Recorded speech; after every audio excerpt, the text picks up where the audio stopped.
Ada pertanyaan tentang yang disampaikan oleh Prof tadi soal bagaimana menghadapi ancaman Indonesia tentang disintegrasi misalnya. Salah satunya. Saya akan beri contoh. Sebentar, sebelum sampai ancaman itu.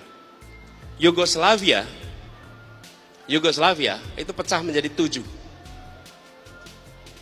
Kroasia, Slovenia, Bosnia, Makedonia, Montenegro, Serbia, Kosovo. Di ujung yang memantik adalah konflik antar etnik. Tapi selama beberapa waktu yang terjadi adalah disparitas ekonomi yang luar biasa. Karena itu kami sampaikan berkali-kali, Indonesia untuk utuh harus ada kesetaraan pembangunan. Harus ada kemakmuran bersama. Bila disparitas itu dibiarkan, maka itu sama seperti mengeringkan rumput. Dan kalau rumput itu kering, maka bila ada yang lewat dan menjatuhkan puntung rokok, terbakarlah rumput itu. Bila ketimpangan ekonomi diteruskan, maka ada pemantik antar etnik, antar suku, maka dia bisa membakar semuanya. Menjaga dan mengkoreksi ketimpangan adalah salah satu kunci untuk menjaga keutuhan dari bangsa ini. Kemudian yang terkait dengan ancaman. Saya melihat ada beberapa, menurut saya yang perlu menjadi catatan bagi kita. Pertama adalah transnational organized crime. Ini salah satu ancaman yang kita hadapi. Kemudian yang kedua, ancaman cyber security. Inilah ancaman nyata yang sekarang ini ada. Dan kemudian ketiga, Indonesia ini punya batas wilayah yang sangat luas. Border security, keamanan perbatasan kita merupakan salah satu ancaman yang cukup besar. Yang keempat, kita ini negara yang penuh dengan ancaman bencana alam. Itu juga salah satu ancaman yang kita hadapi. Kemudian kelima, kita ini adalah negara maritim. Dan salah satu ancaman terbesarnya apa? Security maritim. Bagaimana kita menyaksikan orang bisa keluar masuk begitu saja dan melakukan pengurasan atas kekayaan alam kita. Yang keenam, kita berada di wilayah dengan ketegangan regional. Kita tahu kawasan Laut Cina Selatan yang sekarang menjadi salah satu tempat di mana di situ ada ketegangan yang cukup tinggi. Ini adalah salah satu ancaman yang kita hadapi.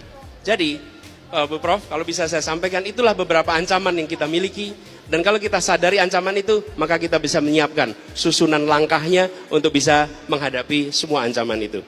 Lalu saya ingin tegaskan apa yang disampaikan oleh Bung Rocky tadi. Bahwa merawat demokrasi adalah merawat pikiran.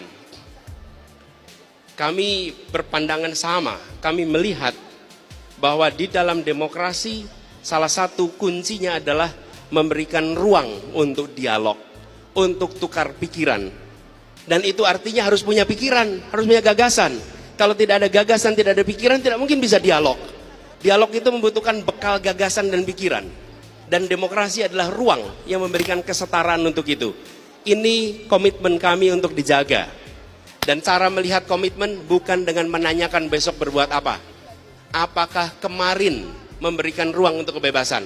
Kalau boleh saya sampaikan, saya bertugas di Jakarta.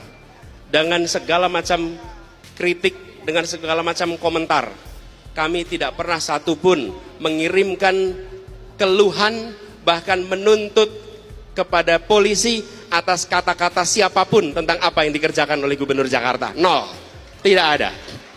Kenapa? Karena biarkan mereka mengungkapkan yang menjadi pikiran. Dan kalau itu diungkapkan dengan kata-kata yang sopan, baik. Kalau diungkapkan dengan kata-kata yang kasar, tidak apa-apa. Biarkan nanti dirinya sendiri yang akan menilai tentang apa yang dikatakan di masa lalu. Dan izinkan nanti anak-anaknya membaca apa yang dikatakan hari ini.